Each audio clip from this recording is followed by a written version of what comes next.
Tahun 2020 kita pernah dihebohkan dengan berita masuknya sebuah mobil ke pelataran Masjidil Haram. Namun ternyata tahukah kamu di tahun 1979 ada tank baja yang pernah memasuki pelataran Masjidil Haram.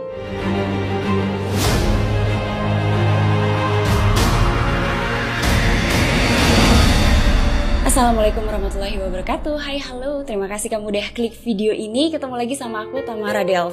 Akhir-akhir ini kita dihebohkan dengan berita kudeta di Myanmar. Tapi tahukah kamu di tahun 1979 Masjidil Haram juga pernah dikuasai oleh kelompok orang bersenjata. Ini terjadi pada masa kepemimpinan Raja Khalid bin Abdul Aziz. Inilah kudeta Masjidil Haram 1979. Mengutip dari BBC News, 1 Muharram 1400 Hijriah atau tepatnya 20 November 1979, sekitar 50.000 orang muslim berkumpul dari seluruh dunia untuk melaksanakan ibadah sholat subuh di pelataran Ka'bah.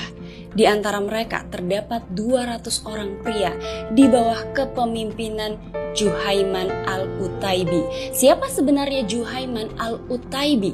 Dia adalah salah seorang penceramah yang karismatik. Usianya pada saat itu sekitar 40 atau 43 tahun. Ia juga pernah tergabung menjadi tentara militer Arab Saudi dan ia merupakan salah satu pendiri dari JSM. Juhaiman ini menempatkan para pengikutnya di antara jemaah-jemaah yang bersiap untuk sholat. Setelah imam selesai menjadi pemimpin sholat subuh, ketika itu Juhaiman dan beserta beberapa pengikutnya langsung maju ke depan kemudian mendorong sang imam dan merebut mikrofon. Pada saat yang hampir bersamaan, ada beberapa pengikut dari Juhaiman ini yang membawa keranda dalam keadaan tertutup. Ketika keranda itu dibuka, ternyata isinya adalah senjata. Salah seorang dari kelompok Juhaiman ini mengambil senjata tersebut dan dengan cepat mendistribusikannya kepada orang-orang sekitarnya. Kemudian Juhaiman ini menyampaikan sebuah pidato dengan pesan, "Kami menyampaikan hari ini kedatangan Mahdi yang akan membawa keadilan dan kebenaran di bumi yang sudah penuh dengan ketidakadilan dan penindasan." Mengutip dari rumaiso.com bahwa memang kedatangan Imam Mahdi sudah diriwayatkan oleh Rasulullah bahwa Imam Mahdi ini akan datang di akhir zaman. Imam Mahdi ini akan datang dan menegakkan agama, juga akan menyebarkan keadilan, dan Imam Mahdi ini merupakan keturunan dari Rasulullah SAW. Lewat pengeras-pengeras suara di Masjidil Haram, Juhaiman ini menyatakan kepada seluruh jemaah yang ada di sana bahwa Imam Mahdi telah berada di antara mereka. Kemudian muncullah seorang pria yang bernama Muhammad Abdullah Al-Katani. Ia berjalan ke depan, kemudian ia mengatakan bahwa dirinya adalah Imam Mahdi sang penyelamat. Kemudian Juhaiman ini datang dan menghampiri Al-Kahtani dan mengucapkan kesetiaannya kepada Al-Kahtani yang ia sebut sebagai Imam Mahdi.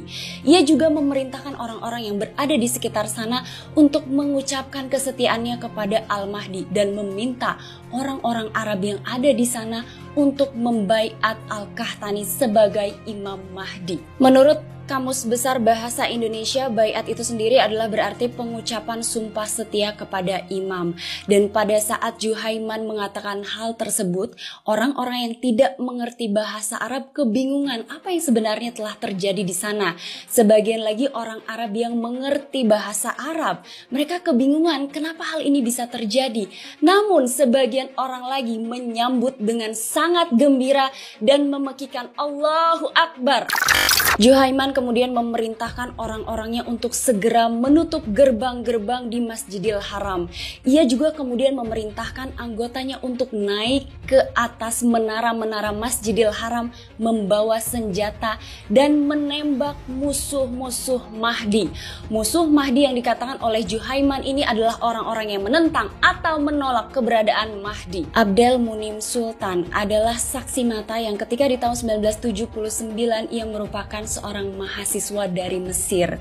Dan pada saat itu setelah bertahun-tahun lamanya, ia kemudian diwawancara oleh salah seorang wartawan dari BBC News dan ia menceritakan situasi di Masjidil Haram pada saat itu. Ia menceritakan bahwa banyak jamaah di Masjidil Haram yang ketakutan karena mereka melihat ada pria-pria membawa senjata, karena mereka tidak pernah melihat hal itu sebelumnya dan memang ada larangan tidak diperbolehkan membawa senjata ke Masjidil Haram. Beberapa tembakan membuat jamaah ketakutan sehingga mereka bergegas untuk keluar dari Masjidil Haram melalui pintu-pintu yang belum sempat ditutup. Hanya dalam waktu 1 jam Masjidil Haram dapat dikuasai oleh kelompok bersenjata dan mereka memegang kendali penuh atas Masjidil Haram. Siapakah sebenarnya kelompok bersenjata yang menguasai Masjidil Haram ini? Ternyata mereka adalah kelompok JSM yang tadi pertama sudah aku sebutkan. JSM ini sendiri adalah Al-Jamaah, Al-Salafiyah, Al-Mutasibah. Mereka ini adalah golongan atau kelompok orang-orang yang selalu mengkritik kerajaan. Mereka menganggap orang-orang di kerajaan itu tidak bermoral. Mereka korupsi dan mereka ini selalu berorientasi ke barat-baratan dan membiarkan masyarakat Arab ketika itu menjadi masyarakat yang konsumtif. Dan kelompok ini juga mengatakan bahwa kerajaan membiarkan perempuan dan laki-laki berada di sebuah ruang publik yang sama. Dan kerajaan juga membiarkan wanita-wanita dengan bebasnya keluar bekerja sampai menjadi penyiar TV. Hal itu juga memang dibenarkan oleh putra mahkota Muhammad bin Salman yang sempat diwawancara oleh sebuah stasiun televisi. Ia mengatakan bahwa sekitar tahun 60-70-an Arab Saudi adalah negara yang normal sama dengan negara-negara lainnya. Perempuan boleh pergi ke bioskop, perempuan boleh bekerja. Namun semenjak tahun 1979 itu semua dilarang. Setelah mengetahui banyak kejadian yang mengerikan